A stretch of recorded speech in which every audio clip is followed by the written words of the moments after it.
Bonjour, Ludovic Bréant, entrepreneur et coach, et ravi de vous retrouver, les entrepreneurs zen, pour une nouvelle vidéo, une interview de quelqu'un qui m'est très cher et quelqu'un qui est extraordinaire, qui s'appelle donc Jean-Luc Douacter. Donc bienvenue Jean-Luc, puis merci de m'avoir accordé un petit peu de temps.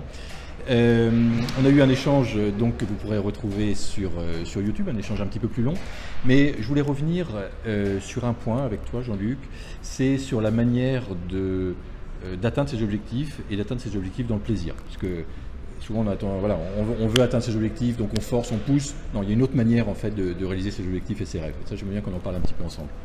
Avec grand plaisir. Donc la manière dont moi je pratique aujourd'hui et qui me donne des résultats beaucoup plus importants que ce que j'ai pu avoir par le passé, c'est juste ceci. C'est juste, je me pose une question simple. C'est qu'est-ce qui maintenant éveille en moi de la réjouissance? Qu'est-ce qui a de l'élan joyeux? Et qu'est-ce que j'ai envie de rendre possible, qui me réjouisse?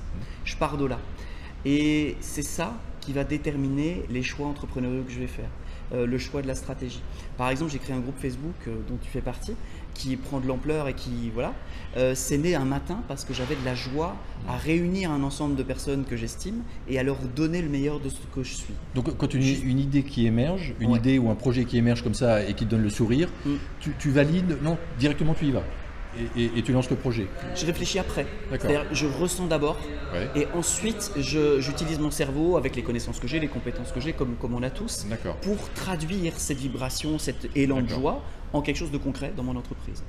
Mais je pars toujours de là parce que je sais donc que quand on plante une graine de tomate, on a une tomate. Quand on plante une graine de joie, on a quelque chose de joyeux. Super. Et donc voilà, ça c'est vraiment la manière la plus fluide.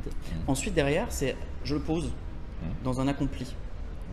Et puis j'autorise que tout ce qu'il est nécessaire pour que cela se produise à me rejoindre. Je m'engage donc à prendre sur moi toute la rétroaction. C'est-à-dire que si je pose quelque chose, eh bien, je vais aussi autoriser le fait que ça va peut-être nécessiter une rencontre.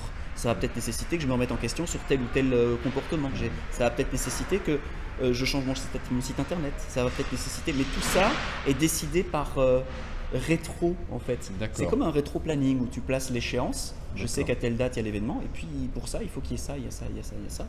Sauf que c'est pas dans le il faut, c'est juste dans je le pose, j'autorise tout le cheminement et après je fais confiance, je lâche. Je contrôle pas, je calcule pas, j'accompagne. Il faut avoir une belle ouverture d'esprit, un beau lâcher prise, non? Oui, ça demande d'avoir et de plus en plus de la flexibilité.